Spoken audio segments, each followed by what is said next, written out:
as I instantly turned against him, roused by the same sentiment of deep error and desperate revolt which had stirred my corruption before. He thought it better to desist, and ran from me, uttering execrations and vowing I had burst his nose. I had, indeed, levelled at that prominent feature as hard a blow as my knuckles could inflict, and when I saw that either that or my look daunted him, I had the inclination to follow up my advantage to purpose. But he was already with his mamma. I heard him, in a blubbering tone, commence the tale of how that nasty Jane Eyre had flown at him like a wild cat. He was stopped rather harshly.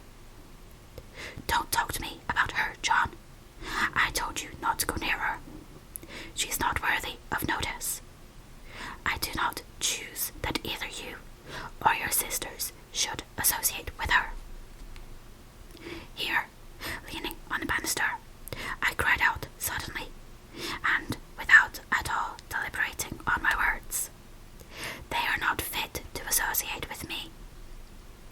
Mrs. Reed was rather a stout woman, but on hearing this strange and audacious declaration, she ran nimbly up the stair, swept me like a whirlwind into the nursery, and, crushing me down on the edge of my crib, dared me, in an emphatic voice, to rise from that place, or utter one syllable during the remainder of the day. "What would Uncle Reed say to you if he were alive?"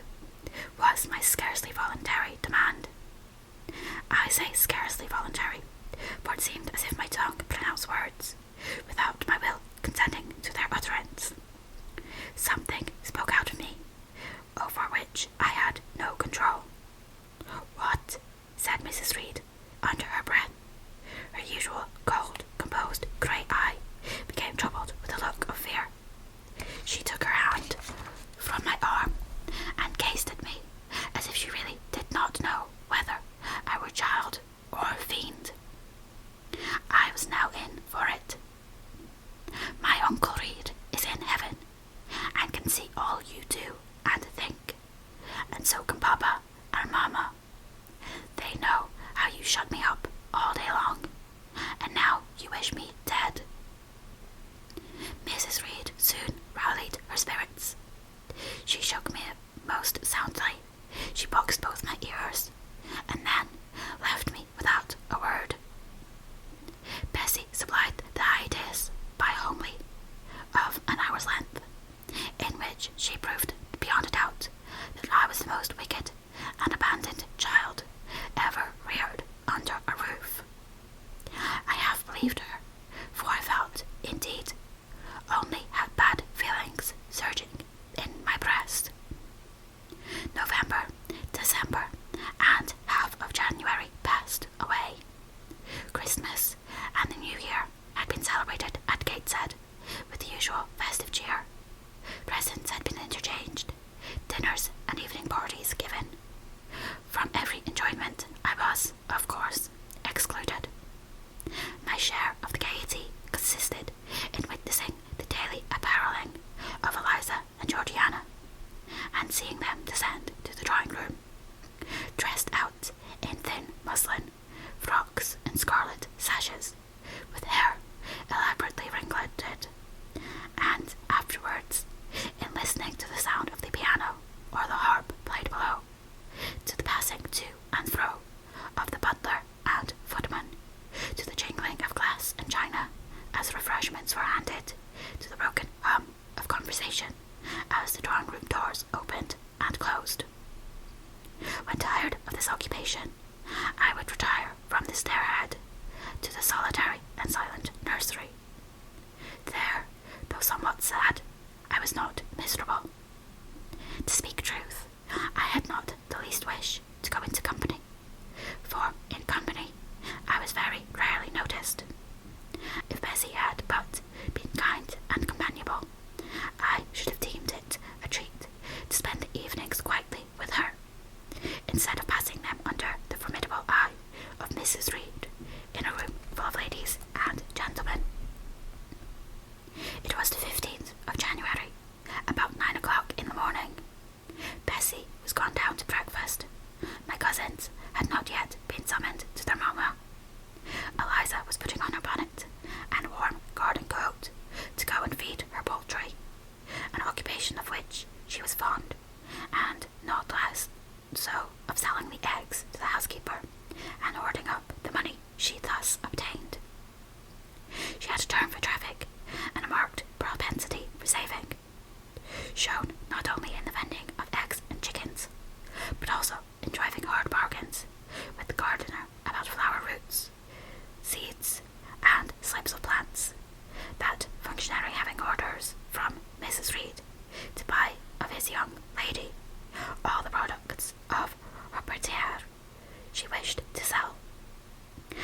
uxorious rate of interest, 50 or 60%, which interest she exacted every quarter, keeping her accounts in a little book with anxious accuracy.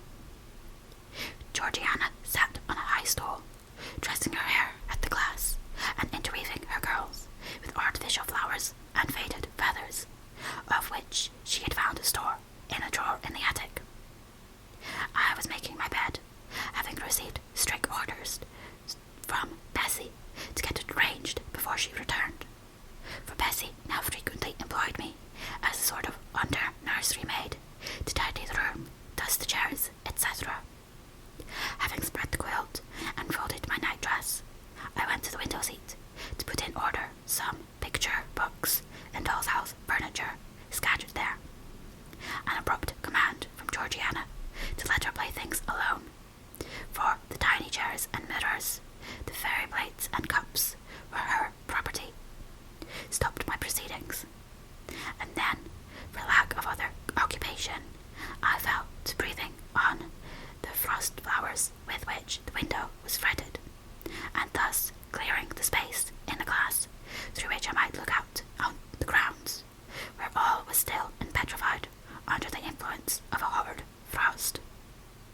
From this window were visible the porter's lodge and the carriage road, and, just as I had dissolved so much of the silver-white foliage, veiling the panes as left room to look out, I saw the gates thrown open and a carriage roll through.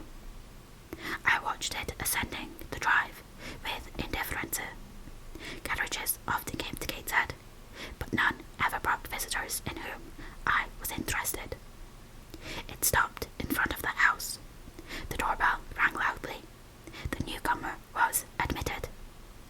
All this being nothing to me, my vacant attention soon found livelier attraction in the spectacle of little hungry Robin, which came and chirruped on the twigs of the leafless cherry tree nailed against the wall near the casement.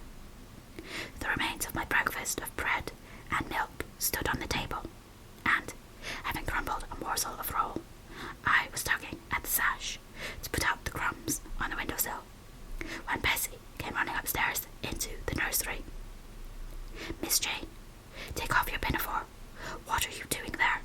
Have you washed your hands and face this morning?" "No, Bessie. I have only just finished dusting." "Troublesome, careless child. And what are you doing now? You look quite red, as if you had been about some mischief. What were you opening the window for?" I was spared the trouble of answering, for Bessie seemed to be in too great a hurry to listen to explanations. She hauled me to the washstand, inflicted a merciless but happy brief scrub on my face and hands with soap, water, and a coarse towel, disciplined my head with a bristly brush, denuded me of my pinafore, and then, hurrying me to the top of the stairs, bid me go down directly, as I was wanted in the breakfast room. I would have asked who wanted me. I would have demanded if Mrs. Reed was there, but Bessie was already gone, and had closed the nursery door upon me. I slowly descended. For nearly 3 months I had never been called to Mrs. Reed's presence. Restricted so long to the nursery, the breakfast, dining, and drawing rooms were become to me awful regions, on which it dismayed me to intrude. I now stood in the empty hall. Before me was the breakfast room door, and I stopped, intimidated and trembling. What a miserable little poltroon, bad fear, engendered of unjust punishment, made of me in those days. I feared to return to the nursery, and feared to go forward to the parlour. 10 minutes I stood in agitated hesitation. The vehement ringing of the breakfast room bell decided me. I must enter. Who could want me? I asked inwardly, as with both hands I turned the stiff door handle, which, for a second or two, resisted my efforts. What should I see besides Aunt Reed in the apartment? A man or a woman? The handle turned, the door unclosed,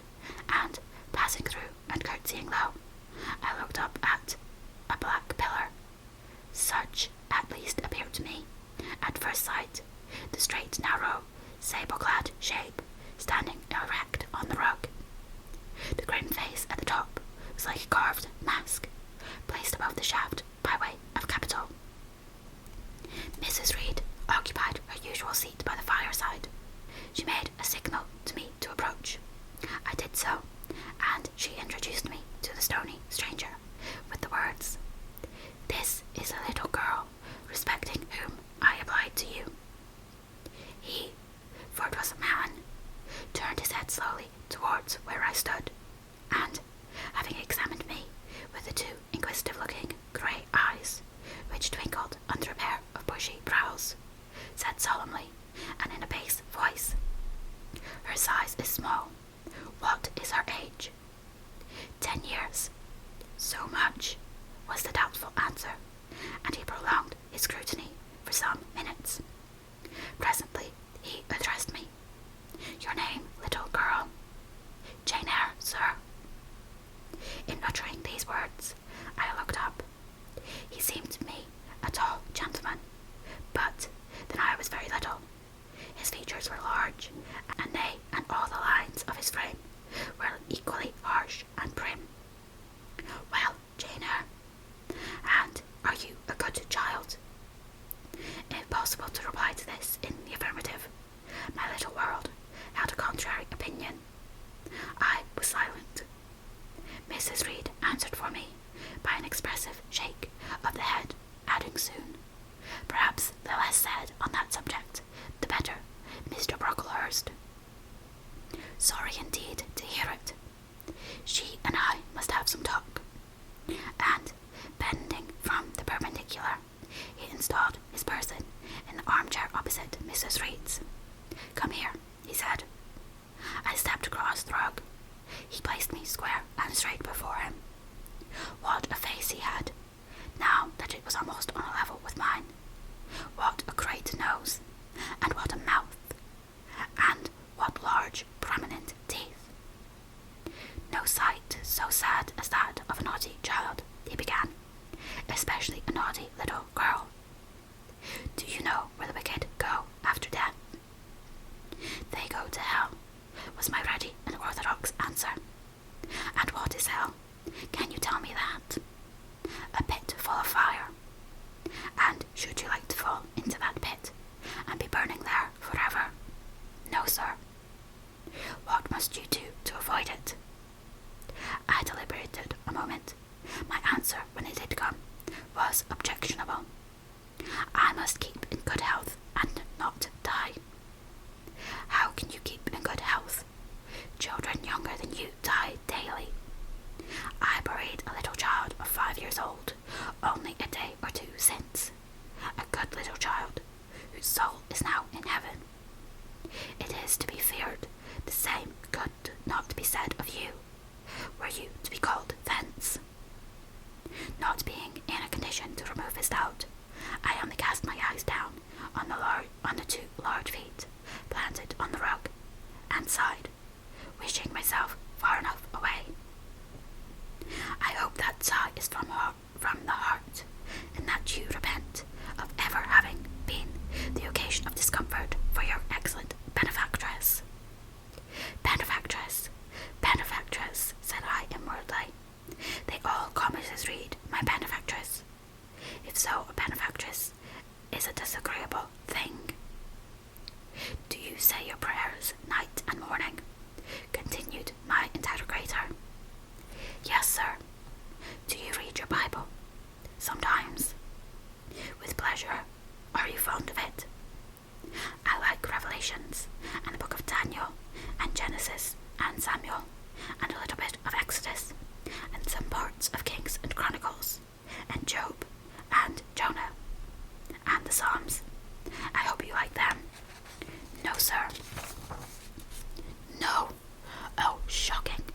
I have a little boy, younger than you, who knows 6 Psalms by heart, and when you ask him which he would rather have, a gingerbread nut to eat, or a verse of a psalm to learn, he says, 'Oh, the verse of a psalm. Angels sing psalms,' says he. I wish to be a little angel here below."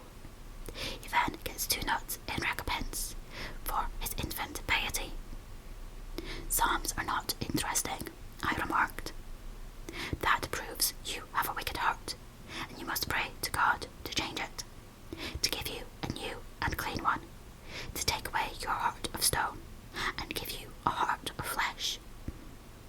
I was about to propound a question touching the manner in which that operation of changing my heart was to be performed, when Mrs. Reed interposed, telling me to sit down.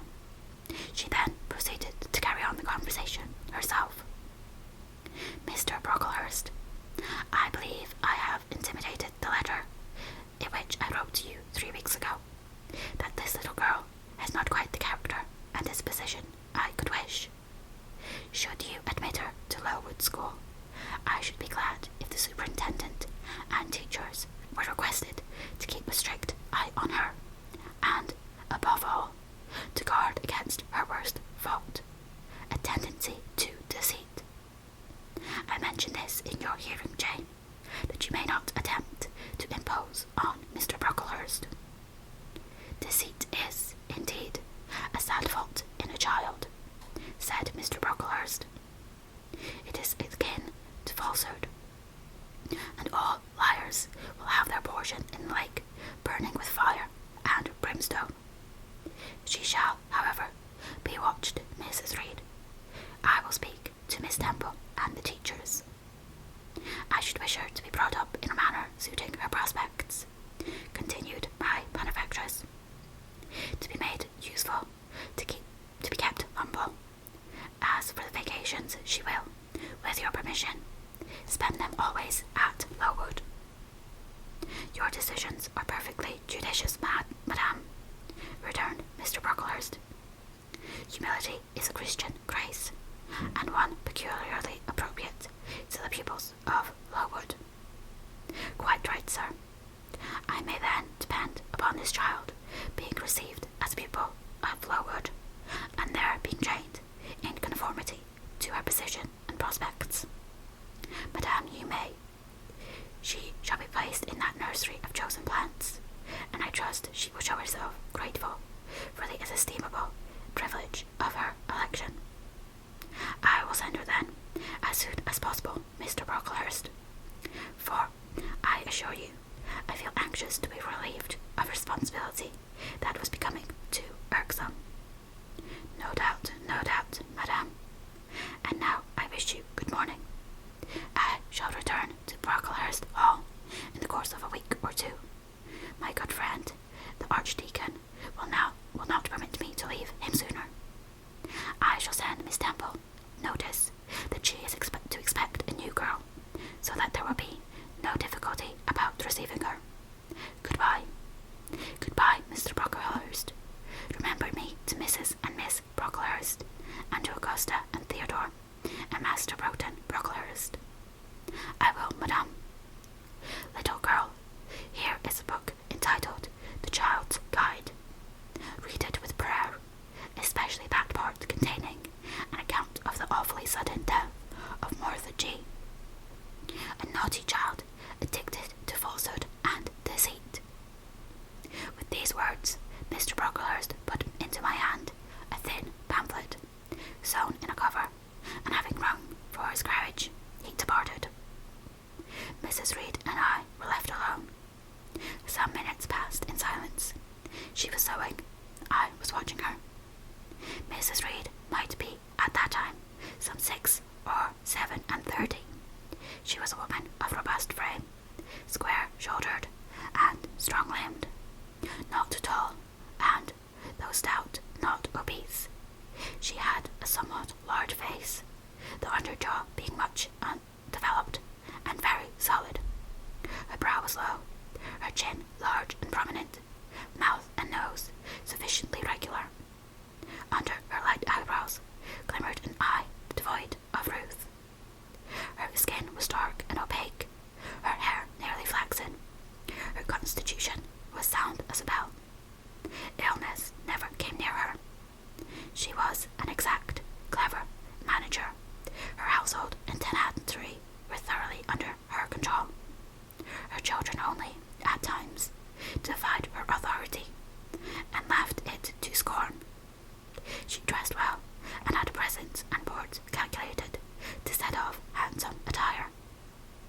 Sitting on a low stool, a few yards from her armchair, I examined her figure. I perused her features. In my hand I held the tract containing this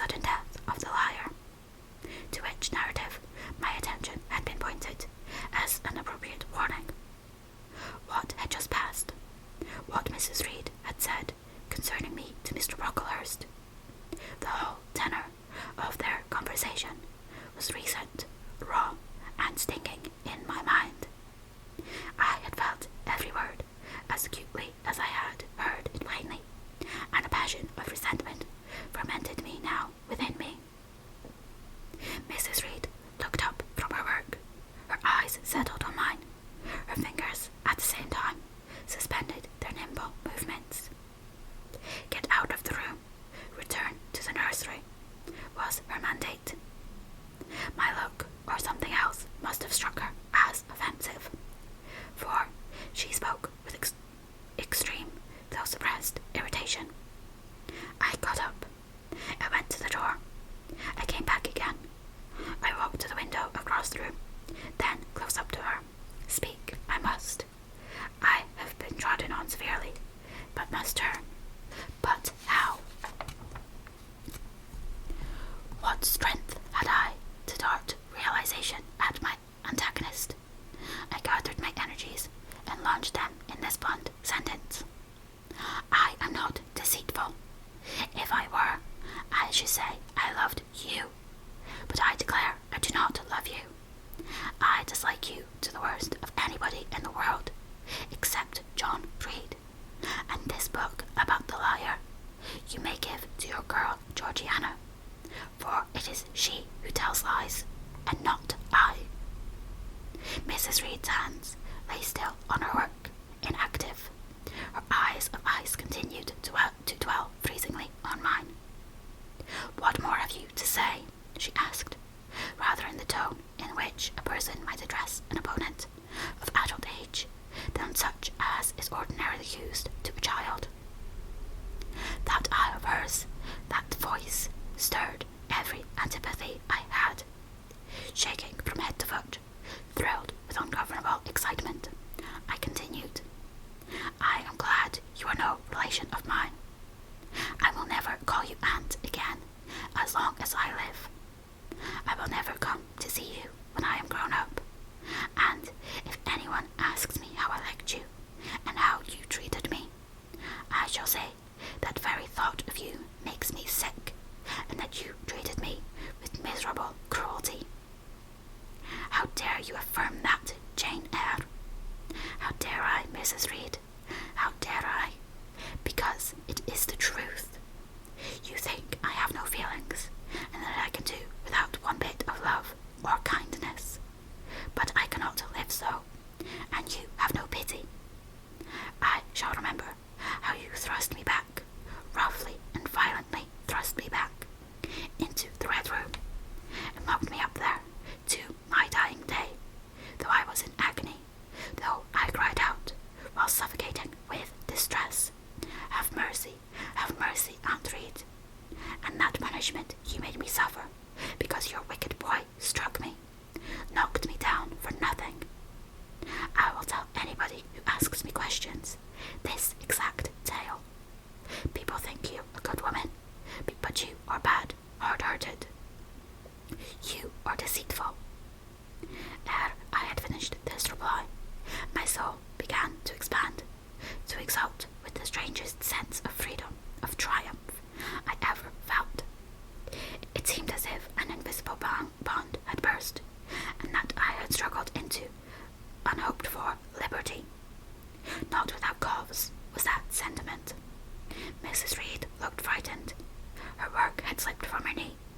She was lifting up her hands, rocking herself to and fro, and even twisting her face as if she would cry. Jane, you are under a mistake. What is the matter with you? Why do you tremble so violently? Would you like to drink some water? No, Mrs. Reed. Is there anything else you wish for, Jane? I assure you, I desire to be your friend. Not you. You told Mr. Brocklehurst I had a bad character, a deceitful disposition, and I'll tell everybody at Lowood what you are, and what you have done. Jane, you don't understand these things. Children must be corrected for their faults. Deceit is not my fault, I cried out in a savage, high voice. But you are passionate, Jane. That you must allow. And now, return to the nursery, there's a dear, and lie down a little. I am not your dear. I cannot lie down. Send me to school soon, Mrs. Reed, for I hate to live here. I will indeed send her to school soon, murmured Mrs. Reed, sort of a voice. And gathering up her work, she abruptly quitted the apartment. I was left there alone, winner of the field,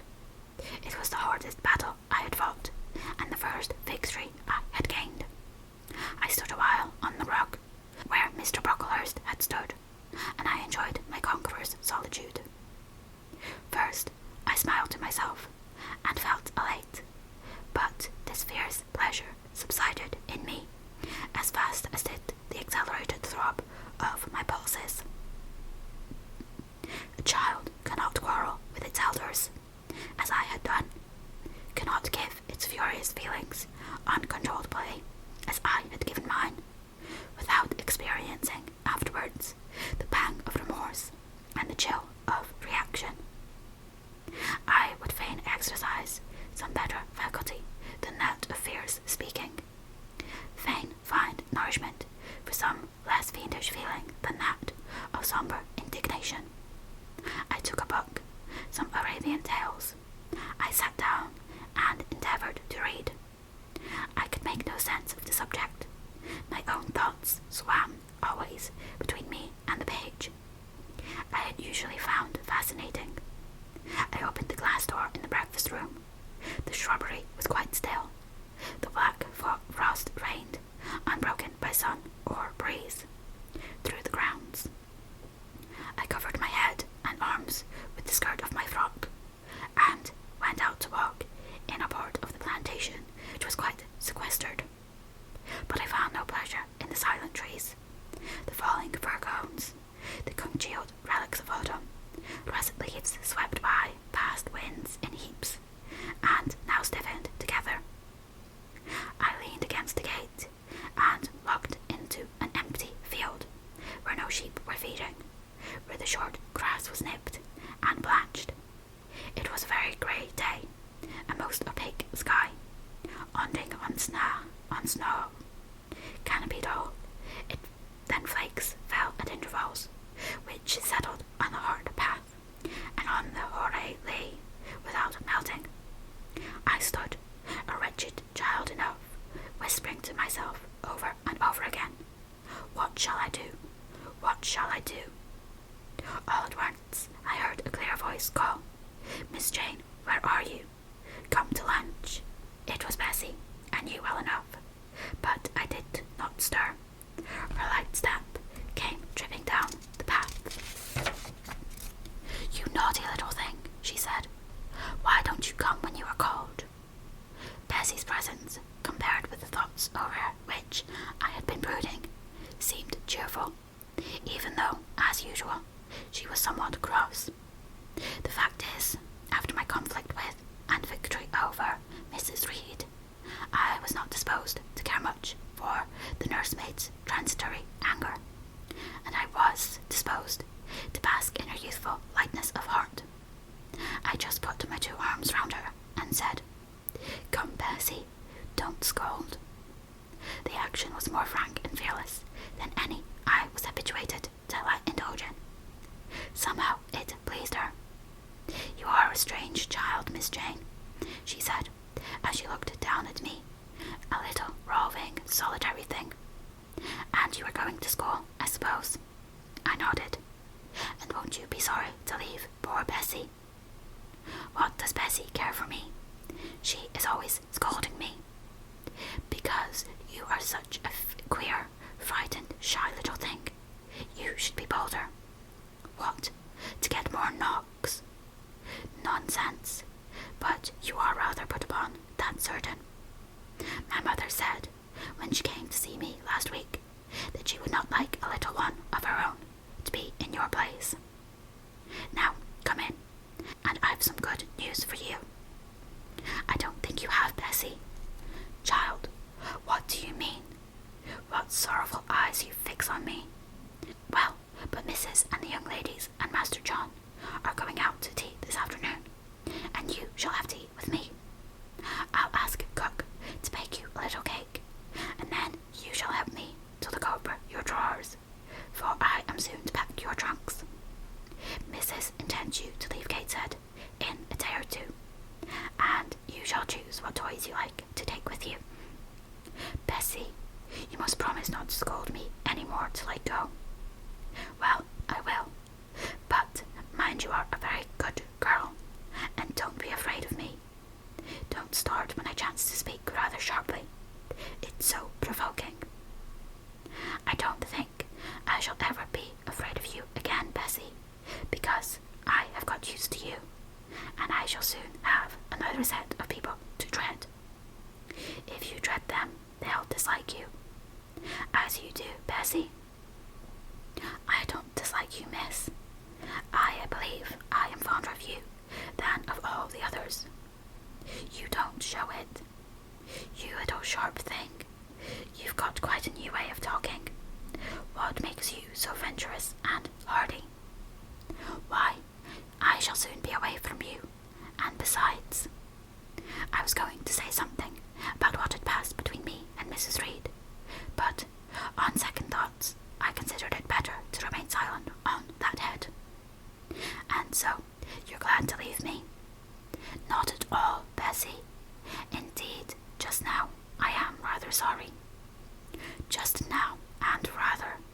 How coolly my little lady says it. I dare say now, if I were to ask you for a kiss, you wouldn't give it me. You'd say you'd rather not. I'll kiss you and welcome. Bend your head down. Bessie stooped. We mutually embraced, and I followed her into the house, quite comforted. That afternoon lapsed in peace and harmony, and in the evening Bessie told me some of her most enchanting stories, and sang me some of her sweetest songs. Even for me, life had its gleams of sunshine. Chapter 5. 5 o'clock had hardly struck on the morning of the 19th of January, when Bessie brought a candle into my closet, and found me already up and nearly dressed. I had risen half an hour before her entrance, and had washed my face, and put on my clothes by the light of a half-moon, just setting, whose street rays streamed through the narrow window near my crib. I was to leave Gateshead that day by a coach, which passed the lodge gates at 6 a.m. Bessie was the only person yet risen. She had lit a fire in the nursery, where she now proceeded to make my breakfast. Few children can eat when excited with the thoughts of a journey, nor could I. Bessie having pressed me in vain to take a few spoonfuls of the boiled milk and bread she had prepared for me, wrapped up some biscuits in a paper and put them into my bag.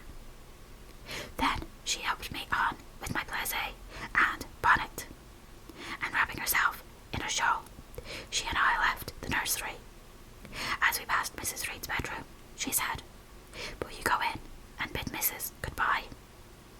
"No, Bessie. She came to my crib last night when you were gone down to supper, and said I needed not disturb her in the morning, or my cousin either, and she told me to remember that she had always been my best friend, and to speak of her and be grateful to her accordingly." "What did you say, miss?" "Nothing.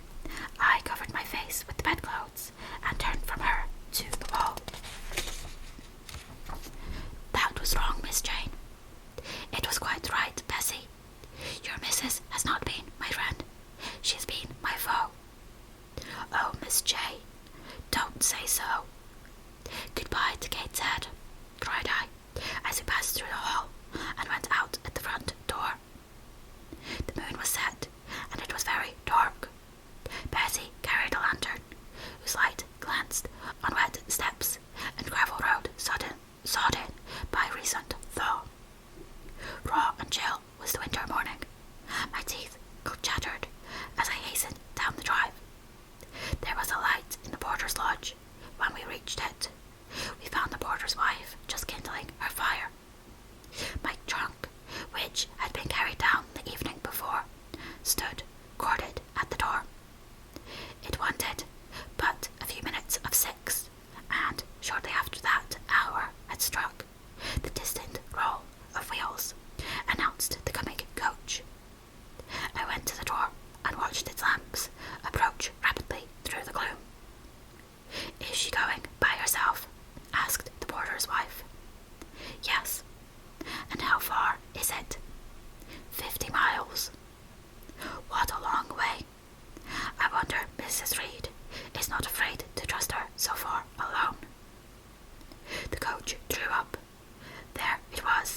sighed. Aye, was the answer. The door was slapped to. A voice exclaimed, "All right," and on we drove. Thus I was severed from Bessie and Gateshead. Thus whirled away to unknown and, as I then deemed, remote and mysterious regions. I remember but little of the journey. I only know that the day seemed, to me, of a preternatural length, and that we appeared to travel over hundreds of miles of road. The afternoon came on wet and somewhat misty, as it waned into dusk. I began to feel that we were getting very far indeed from Gateshead. As twilight deepened, we descended a valley, dark with wood, and, long after night had overclouded the prospect, I heard a wild wind rushing amongst the trees. Lulled by the sound, I at last dropped asleep. I had not long slumbered when the sudden cessation of motion awoke me. The coach door was open, and a person, like a servant, was standing at it. I saw her face and dress by the light of the lamps. "Is there a little girl called Jane Eyre here?" she asked. I answered yes, and was then lifted out, my trunk handed down, and the coach instantly drove away. I was stiff with long sitting, and bewildered with the noise and motion of the coach. Gathering my faculties, I looked about me. Rain, wind, and darkness filled the air. Nevertheless, I dimly discerned a wall before me, and a door open in it. Through this door I passed with my new guide. She shut and locked it behind her. There was now visible a house or houses, for the building spread far, with many windows and lights burning in some. We went up a broad pebbly path, splashing wet, and were admitted at a door. Then the servant led me through a passage into a room with a fire, where she left me alone. I stood and warmed my numb fingers over the blaze. Then I looked round. There was no candle, but the uncertain light from the hearth showed, by intervals, papered walls, carpets, curtains, shining mahogany furniture. It was a parlour, not so spacious or splendid as the drawing-room at Gateshead, but comfortable enough. I was puzzling to make out the subject of a picture on the wall, when the door opened, and an individual carrying a light entered. Another followed close behind. The first was a tall lady, with dark hair, dark eyes, and a pale and large forehead. Her figure was partly enveloped in a shawl. Her countenance was grave, her bearing erect. "The child is very young to be sent alone," said she, putting her candle down on the table. She considered me attentively for a minute or two, then further added, "She had better be put to bed soon. She looks tired." "Are you tired?" she asked, placing her hand on my shoulder. "A little, ma'am. And hungry too, no doubt. Let her have some supper before she goes to bed, Miss Miller. Is this the first time you have left your parents to come to school, my little girl?" I explained to her that I had no parents. She inquired how long they had been dead, then how old I was, what was my name, whether I could read, write, and sew a little. Then she touched my cheek gently with her forefinger, and saying, she hoped I should be a good child, dismissed me along with Miss Miller. The lady I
not touch the food.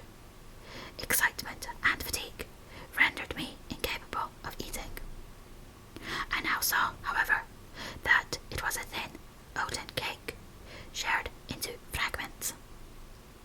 The meal over, prayers were read by Miss Miller, and the classes filed off, 2 and 2, upstairs. Overpowered by this time with weariness, I scarcely noticed what sort of a place the bedroom was, except that, like the schoolroom, I saw it was very long. Tonight I was to be Miss Miller's bedfellow. She helped me to undress. When laid down, I glanced at the long row of beds, each of which was quickly filled with 2 occupants. In 10 minutes, the single light was extinguished. Amidst the silence and complete darkness, I fell asleep. The night passed rapidly. I was too tired even to dream.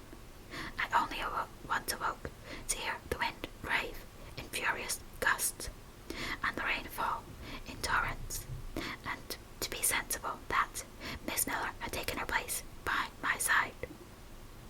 When I again unclosed my eyes, a loud bell was ringing. The girls were up and dressing.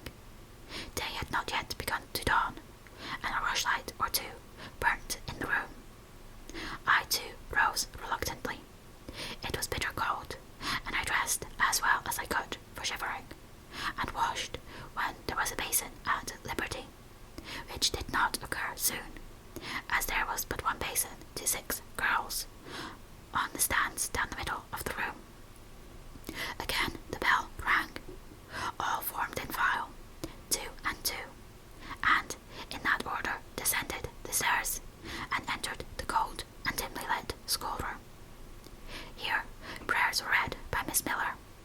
Afterwards she called out, "Form classes." A great tumult succeeded for some minutes, during which Miss Miller repeatedly exclaimed, "Silence and order." When it subsided, I saw them all drawn up in 4 semicircles before 4 chairs, placed at the 4 tables. All held books in their hands, and a great book, like a Bible, lay on each table before the vacant seat. A pause of some seconds succeeded, filled up by the low, vague hum of numbers. Miss Miller walked from class to class, hushing this indefinite sound. A distant bell tinkled. Immediately 3 ladies entered the room. Each walked to a table and took her seat.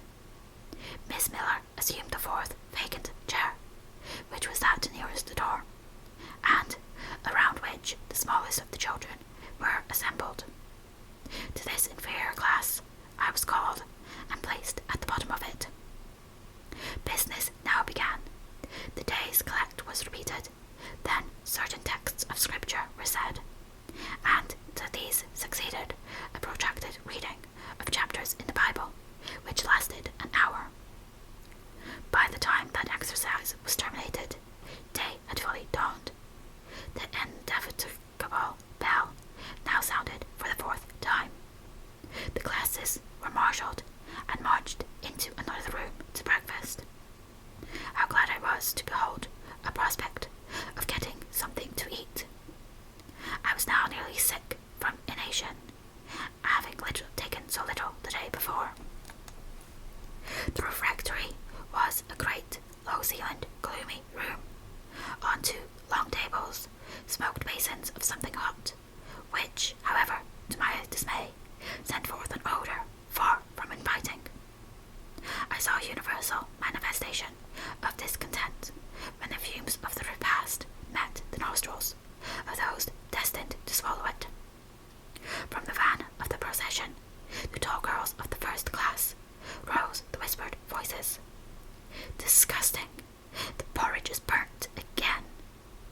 "Silence!" ejaculated a voice, not that of Miss Miller, but one of the upper teachers, a little dark personage, smartly dressed, but of somewhat morose aspect, who installed herself at the top of one table, while a more buxom lady presided at the other. I looked in vain for her I had seen first the night before. She was not visible. Miss Miller occupied the foot of the table where I sat, and a strange, foreign-looking elderly lady, the French teacher, as I afterwards found, took the corresponding seat at the other board. A long grace was said, and a hymn sung. Then a servant brought in some tea for the teachers, and the meal began. Ravenous, and now very faint, I devoured a spoonful or two of my portion without thinking of its taste. But the first edge of hunger blunted, I perceived I had got in hand a nauseous mess. Burnt porridge is almost as bad as rotten potatoes. Famine itself soon sickens over it. The spoons were moved slowly. I saw each girl taste her food and try to swallow it. But in most cases the effort was soon relinquished. Breakfast was over, and none had breakfasted. Thanks having been returned for what we had not got, and a second hymn chanted, the refectory was evacuated for the schoolroom. I was one of the last to go out, and in passing the tables, I saw one teacher take a basin of the porridge and taste it. She looked at the others. All their countenances expressed displeasure, and one of them, the stout one, whispered, "Abominable stuff! How shameful!" A quarter of an hour passed before lessons began again, during which the schoolroom was in glorious tumult. For that space of time, it seemed to be permitted to talk loud and more freely, and they used their privilege. The whole conversation ran on the breakfast, which one and all abused roundly. Poor things, it was the sole consolation they had. Miss Miller was now the only teacher in the room. A group of great girls standing about her spoke with serious and sullen gestures. I heard the name of Mr. Brocklehurst pronounced by some lips, at which Miss Miller shook her head disapprovingly. But she made no great effort to check the general wrath. Doubtless she shared in it. A clock in the schoolroom struck 9. Miss Miller left her circle, and, standing in the middle of the room, cried, "Silence! To your seats!" Discipline prevailed. In 5 minutes the confused throng was resolved into order, and comparative silence quelled the babble clamour of tongues. The upper teachers now punctually resumed their posts, but still all seemed to wait. Ranged on benches down the sides of the room, the 80 girls sat motionless and erect. A quaint assemblage they appeared, all with plain locks combed from their faces, not a girl visible, in brown dresses, made high and surrounded by a narrow tucker about the throat, with little pockets of holland, shaped something like a Highlander's purse, tied in front of their frocks, and destined to serve the purpose of a work bag. All, too, wearing woolen stockings and country-made shoes, fastened with brass buckles. Above 20 of these clad in the costume, above 20 of those clad in this costume were full-grown girls, or rather young women. It suited them ill, and gave an air of oddity even to the prettiest.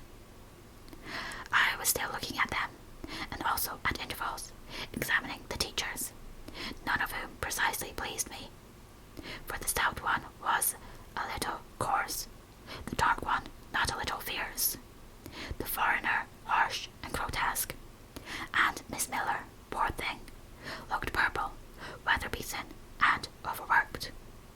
When, as my eyes wandered from face to face, the whole school rose simultaneously, as if moved by a common spring. What was the matter? I had heard no order given. I was puzzled. Ere I had gathered my wits, the classes were again seated. But as all eyes were now turned to one point, mine followed the general direction, and encountered the personage who had received me last night. She stood at the bottom of the long room. On the hearth floor there was a fire at each end. She surveyed the 2 rows of girls silently and gravely. Miss Miller, approaching, seemed to ask her a question, and, having received her answer, went back to her place and said aloud, "Monitor of the first class, fetch the globes." While the direction was being executed, the lady consulted moved slowly up the room. "I suppose I have a considerable organ of penetration, for I retain yet the sense of admiring awe with which my eyes traced her steps.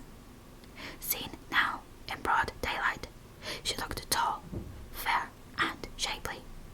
Brown eyes, with a benignant light in their irids, and a fine penciling of long lashes, round relieved the whiteness of her large front. On each of her temples, her hair, of a very dark brown, was clustered in round curls, according to the fashion of those times, when neither smooth bands nor long ringlets were in vogue. Her dress, also in the mode of the day, was of purple cloth, relieved by a sort of Spanish trimming, of black velvet. A gold watch, watches were not so common then as now, shone at her girdle.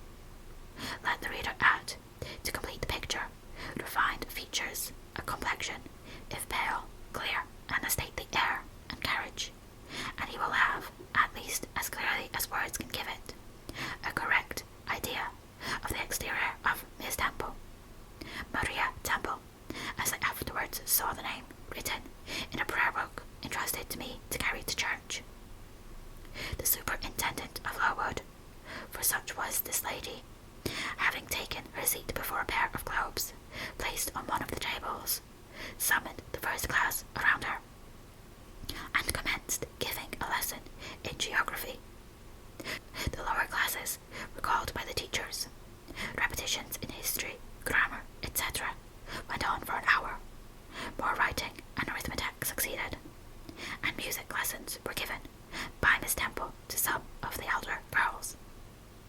The duration of each lesson was measured by the clock, which at last struck 12. The superintendent rose. "I have a word to address to the pupils," she said. The tumult of cessation from lessons was already breaking forth, and it sank at her voice. She went on. "You had this morning a breakfast which you could not eat. You must be hungry. I have ordered that a lunch of bread and cheese shall be served to all." The teachers looked at her with a sort of surprise. "It is to be done on my responsibility," she added in an explanatory tone to them, and immediately afterwards left the room. The bread and cheese was presently brought in and distributed to the high delight and refreshment of the whole class.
mist penetrated to their shivering frames.